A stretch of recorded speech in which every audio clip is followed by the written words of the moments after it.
Hey everyone, it's your friend and colleague Jesse Green here, and you're listening to the Savvy Dentist podcast. It's wonderful to have your company for another episode of the show. Today, I want to talk about disruption, and of course, disruption is a really popular word at the moment, and it's typically used in the context of technology and all the changes that are happening, and we're certainly going to talk about that. But I wanted to stop for a second because disruption is something that really does force us change, and there's lots of things over the years that have forced us to change or to think differently, behave differently. And even in dentistry, there's been quite a few different things that have been thrust upon us and have made us change the way that we approach things. So if you're old enough to remember the recession we had to have in the 1990s, that was a disruptive moment.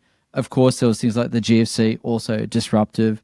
Of course, there's been things like the corporatization and preferred provider relationships. That's changed how things were done in dentistry. And then, of course, the big one of all, COVID, major disruption. Now, more recently, we're talking about disruption in the context of AI, machine learning, and all the technology that's changing. And one of the things that I'm hearing from a lot of practice owners is they're feeling a sense of fatigue, a sense of, can we just have a little bit of quiet for a moment? Can we just get used to the current situation? Well, I'm here to tell you that sadly, no, change is the only constant, as the expression goes, and we are in for some changes, and we're in for quite a lot of changes very quickly. And so I wanted to record a podcast for you today to talk to you about how to identify the opportunities that inevitably lie within this change and how to position yourself for success. It feels like yesterday that ChatGPT was released. It's probably nearly just 3 years ago. And of course, at the time, ChatGPT was a very new thing, and it's still relatively new in the context, but it does feel like it's been here for a little while. Now, I want to talk to you a little bit about this concept of Moore's Law, and many of you will be familiar with Moore's Law, but essentially Moore's Law states that computing power doubles roughly every 2 years. And that law has been completely blown out of the water with AI. At the moment, at the time of recording, which is October 2025, the power of AI or the intelligence of AI is doubling roughly every 7 months, which when you think about it, is remarkable. So every 7 months it doubles. So in 14 months, it's going to be 4 times. In 21 months, it's going to be 8 times. In 28 months, it's going to be 16 times more powerful than it is today, which is not even 2.5 years away from now. So unbelievable to think about the changes. And of course, we can't predict all of the changes. We can't predict what's going to come down the turnpike because it's probably just exceeding our capacity to imagine all those possibilities. What I do know, though, is that things are going to change, and our profession, like every other profession, is not going to be immune to those changes. We are going to have to deal with those things. Bill Gates was recently on social media, or at least a quote that was attributed to Bill Gates was recently on social media, and he was basically saying that in the next 5 years or 10 years, that half the jobs that exist today won't exist. Now, that doesn't mean that half the people will be out of work. It just means there's going to be new work. So now whether that's a true story or just a social media meme that's kind of doing the rounds, I'm not sure. But the point being is that things are going to change. And of course, when there's change, there's always opportunity. One of the challenges that lots of people face is in the face of rapid change, they'd rather bury their head in the sand and they'd rather pretend things are always going to be the same. But that's just not going to be the case. And of course, burying your head in the sand is actually really dangerous. And burying your head in the sand doesn't make the change go away. It just makes you ill-prepared for it when it inevitably comes. So today, we are going to talk about the changes. We are going to talk about those things that are coming down the railway line at us. And I want to make sure that we address those things. But I think it's also worth considering that even amongst all this change, there are still some things that remain the same. Morgan Housel wrote a book a little while ago called Same as Ever. His first book, The Psychology of Money, actually, I don't know if it's his first book, but his very famous book, The Psychology of Money, was a great read. And so I also read Same as Ever, which is also a great read. And I think it's worth considering some of the things in dentistry that are going to remain the same, because this is where you can anchor to. This is where you can plant your flag in the sand and go, great, well, if everything else changes around us, at least I know this is going to remain the same. So let's think about those things that are going to remain the same. Firstly, people are going to exist, right? So they're going to have teeth, and that means the demand for dental services will remain the same. Now, of course, there's a whole bunch of public health measures around trying to minimize the impact of dental disease, and that's all great. But we know that while there's people, while there's teeth, there's going to be a need for dentists. So that's fantastic. Now, while we're dealing with people, people come not just as a set of teeth, they're going to come with all the emotional stuff that people come with, the hopes, their dreams, their fears, their frustrations, their expectations. All of that is going to remain the same. So indeed, what we need to remember is our patient experience still needs to include clinical excellence as well as a wonderful patient experience that's based on that human to human connection. And so that's going to remain the same. So I don't think that there's going to be a drop-off in the need of dentistry, or I don't think there's going to be a drop-off in the expectations necessarily of patients. How we deliver on those things most definitely will change though. So the reason it's going to change is because our environment is changing very rapidly. As I said, the intelligence of AI is changing roughly every 7 months. So what's happening today is going to be different in 1 year, 2 years, 3 years, 4 years. Now, I know that a lot of older dentists are just kind of going, I don't want to think about this at this stage of my career. Some of them are kind of hoping to retire before all this kind of tide comes in. And of course, those that are not at that age and stage of life, you're going to have to deal with it, right? And that's the majority of the profession. This is going to happen. So like I said earlier, putting your head in the sand isn't a remedy. It's not going to make things go away. And of course, as you look up and you see that light at the end of the tunnel, for some people, that light is going to represent great opportunity. But for other people, it's going to represent a train line coming down the tracks that can clean you up and wipe you out. And I don't know if you've ever been driving your car, you're going driving down the road merrily, driving along as you do. And all of a sudden something happens and you think, how did I not see that? How did I not have the awareness that this accident or near miss was about to occur? And I can tell you in my own experience, I've done that driving. I remember it was 1995. I was working down on the Mornington Peninsula as a Navy dentist, and a couple of friends of mine had driven down, and I went to meet them at the local town called Hastings. And there was a little bit of a tricky navigation to get from Hastings to the Navy base. And so anyway, I met them in Hastings, and I was driving my car back to the Navy base, and they were following me. They had an orange combi, believe it or not. It was fantastic. Anyway, it was a beautiful sunny day. The sun was out, not a cloud in the sky. I had the radio on in the car, singing along merrily. And as I approached a level railway crossing, I didn't see the flashing lights. I didn't hear the bells, and I certainly did not see the oncoming train. And as I approached this, I had my friends in the car behind me watching this all unfold with this perspective of seeing things that I just, for one reason or another, didn't see. And I was blithely unaware of this massive freight train coming down the tracks until I was actually on the railway tracks. And as I looked out the driver's window as the train sounded its horn alarmingly, I realized that this train is going to actually kill me.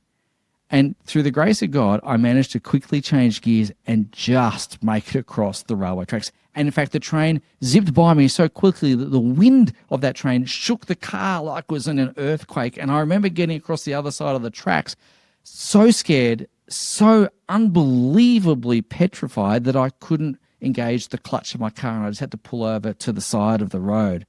And as the train passed and as the level crossing cleared, there were no boom gates, of course, because I drove through. My friends came over and pulled up behind me. My friend Andrew from university got out of the car running up to me, and he grabbed me by the shirt collars and said, "Are you an effing idiot? Do you want to kill yourself? Are you trying to be such a dickhead? Are you trying to kill yourself in front of us? What are you trying to do?" And I couldn't talk. I said, "I just didn't see the train." He goes, "What do you mean you didn't see the train? It was there for all to see. You're an idiot." And his girlfriend, Tanya, said to him, "Andrew, just calm down a second. I think he's really shaken." And to this day, I don't know how I didn't see the train. I don't know how I didn't see the flashing lights. I don't know how I didn't hear the warning bells. But that train nearly killed me. So the point I'm trying to make is just because you can't see it doesn't mean there's not danger there. It doesn't mean that things aren't coming down the track that could clean you up and wipe you out. And so in this episode, I want to talk to you a bit about AI. I want to talk to you a little bit how to prepare yourself. And I want to talk to you about where the opportunities lie for you to actually not fear AI, but to embrace AI and to actually make great strides in your practice. And after all, that's what this is all about. How do you create a practice and a life that you love? And how do we embrace these changes and ride the wave rather than get smashed by the wave? Of course, we know that AI, as I said, is changing really rapidly, and the technology that exists today is only going to change, improve, and get better. And I really see there's a couple of key areas that I'm sure most of you are familiar with where AI is already making its presence felt in dentistry, and guaranteed there's going to be more areas in the next little while. But I want to talk a bit about AI diagnosis. I want to talk a little bit about how artificial intelligence can really aid diagnosis. Now, I think this is really important, whether you're using a platform like CoTreat or something similar. Where the opportunity lies for this, I believe, is to make sure that we have consistent diagnosis across the practice. Now, one of the banes of every practice owner I've ever met is I produce X amount of dollars and my associates produce considerably less than that. And so if we want to have productive dentists, indeed super productive associates, we need to have some form of consistent diagnosis. And as the saying goes, if you don't diagnose it, you're not going to treat it, right? So bringing awareness to that condition in the first instance is the first step in the diagnostic process. And so if you can use AI, CoTreat, or other platforms to be able to scan the records, scan the imagery, the x-rays, the photographs, whatever else, and say, here is what we perceive to be the treatment required for Jesse Green as he comes in for his dental appointment, and then the dentist is checking their own recommendations against the AI, then you can come up with, oh my gosh, I didn't look at that crack in the tooth. I didn't look at the failing amalgam restorations, or whatever it happens to be, right? And so you can start to see things a little more consistently. You can start to have conversations amongst all the practitioners in the practice and start honing in on that diagnostic philosophy of the practice. Then my personal view is it's very simple to have productive associates. We've just got to make sure that A, they can build their own books. They've got the ability to bring patients back. That's a whole skill set. They've got the ability to see the treatment and offer the treatment, and so that it's accepted, so have great case acceptance, and great case acceptance is predicated on great diagnosis. And then they've got to have the ability to perform the treatment to a really high standard consistently and well. Now, of course, in time, the ability to perform treatment will probably be aided by, again, other computer-generated technologies, whether it's robots or AI again. Who knows how that's going to shape. But I think that's definitely in the future, whether you've got a little jig that cuts your crown preps or whatnot. I think that'll be here for sure. So step number one is I think there's great opportunity to identify holes in diagnostic processes and to get everyone onto the same diagnostic page and to increase the productivity of the associates across the board. So that's the first thing. Now, the second one I want to talk a little bit about is marketing. And there are lots of things we could talk about with marketing. It's a big topic, but I'll talk about 2 or 3 key things here that I see happening. And I want to talk to you about where I see the opportunity lying for businesses ahead. So we've all seen AI-related phone systems, whether it's inbound voice agents, outbound voice agents, whatever it is. And of course, they're really great. I think that they're here. Well, I know they're here, but I think they're here to stay is what I'm trying to say. And I think as we become more and more familiar with those things in our other industries or other businesses that we interact with, our patients will become very accepting of that. Now, what an AI type of platform or phone service allows you to do is to have people doing the human bit, the meeting, the greeting, all those things that are best served by a human. Now, maybe over time when we start talking about sentience and all those sorts of things, that we'll be able to get better at all those sorts of things. But for now, the emotional connection piece, I believe, will still be driven by humans. Now, these AI phone systems are popping up like a dime a dozen at the moment, and there's some great ones around, but they're plentiful. So you could take your pick from those. Here's what I think, though. I think when it comes to AI phone-based systems, I think we're only scratching the surface there. I think that we are able to do far more than that and to automate many repetitive tasks. And I know a lot of dentists at the moment are starting to get into using virtual assistants, offshore workers, and so on. And I've been using offshore workers now for nearly a decade or more, or actually no more than that, nearly 20 years, since about 2008. And so the dental profession has kind of finally caught up to that. But here's my comment about that. I think that's going to be superseded very quickly using technology. I don't think that you're going to use the same number of offshore team members because a lot of what they do now will be superseded by AI. Now, you might have 1 or 2 for sure, but I think the opportunity for VAs is actually, I don't want to say it because I think I've got some wonderful team that work for us, but in the dental context, I think that window is going to close, and I think you're going to do a lot more with technology than you do with people. So I reckon that's probably 18 months, 2 years away, not even. So again, who knows exactly. Now, where I think there's other opportunities in marketing is in creating content for your social media, for your blog posts, all those sorts of things. But I want to add a cautionary note here. You've got to be careful of AI slop. And there's a lot of people using ChatGPT or Gemini or other platforms to produce content that is frankly just awful. And AI is only as good as the training you give it. And there are other better platforms that can be used. And it's not that ChatGPT and Gemini aren't great, that they are. They're wonderful. But you can have different prompts, different ways of interacting with the AI to get better outputs.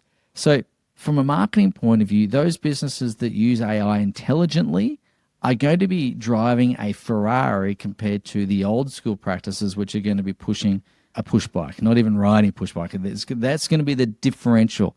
The speed differential is going to be huge, but again, use it really well. So I think there's a massive opportunity there to get your brand out there. And so from an awareness point of view, when it comes to building a practice, I think from a marketing point of view, we have 3 big brands that we want to build. And of course, remember, all business occurs downstream of marketing. Now, if there's no marketing, there's no business. That's the lead domino that has to fall for everything else to occur. So at the top of the marketing funnel is awareness, right? And so having your patients and potential patients being aware of your services, aware of your skill set is critically important. And I think that's where AI is going to be really important. And where I see businesses going, the successful businesses going, is building what we call a triad of brands. And this concept has been around for many years. It's not new, but I think it's going to become very important moving into the future. The triad of brands really is 3 different brands. You've got your personal brand, which is typically the founder, and oftentimes private practices are still founder-led businesses. So you've got your personal brand of the founder. You have your practice brand, which is the brand of the practice, and then you have the product brand, which could be the brand of the particular services that you're offering. And so if you think about this for a moment, just to use a different example to give you some context, if you look at Richard Branson, he's got a very strong personal brand. Virgin is the company brand, and then all the individual Virgin products, whether it's Virgin Airlines, Virgin Active, Virgin Money, they're all the product brands. And so in dentistry, we would, as I said, have the founder, have their personal brand, have the practice, have their brand, and then the individual products, whether it's around implants. All on 4 is a brand. All on X is a brand. And all of those sorts of things, creating your own brand and being able to name your own products is, again, going to be really important. But creating stories to tell about your personal brand, your practice brand, your product brand, again, is going to be really important. Now, having this triad of brands is going to be very valuable in terms of top of funnel activities. But of course, what you're then going to need to be able to do is to use automation to be able to have short-term nurturing of those prospective patients and engage them into some sort of sales environment, whether that's in the practice or online, and then a longer-term nurturing process as well. And so as you go through this, being able to automate your marketing, being able to automate your sales, again, is going to give those practices who adopt this tremendous opportunity to really grow at scale very quickly indeed. So from an AI and disruption point of view, yes, things are changing. Yes, they're changing really rapidly. Can we predict where we're going to be in 12, 18, 24 months? No, probably not. But we've got some good clues. And what I'd say to those people that are burying their head in the sand is take your head out of the sand and start to get familiar with what's happening around you. You don't necessarily need to be Bill Gates or Satya Nadella or one of those tech gurus that understands every intricacy, but you do need to understand the applications of technology for you and for your practice. And waiting for a perfect time to arrive where you're going to start understanding it is going to be too late. You've got to get on that train now, and you've got to start thinking about what's the future going to look like for you in your practice, because there are opportunities. It doesn't have to be scary. And if we couple these changes with what we know is going to be consistent and unchanging, then you need not be disrupted. You can be the disruptor rather than the disrupted. And that's a much better place for you to be. So I hope you find this helpful. I hope it forces a little bit of thought, and hopefully it gets you thinking about how you can position yourself to ride the wave and to really grow your practice, scale your practice, have AI-related systems and operations and processes and procedures coupled with your marketing I spoke about, and you have a recipe for rapid scale. So I hope you enjoyed that, and look forward to seeing you at the next episode of the Savvy Dentist Podcast. Take care. Bye now. Hey everyone, it's Jesse here. I hope you enjoyed that episode of the podcast. If you're looking for some more tools, some more insights, some more inspiration to help you create a practice that you love, as well as a life that you love, well, head across to savvydentist.com and check out all the goodies that we have there waiting for you right now.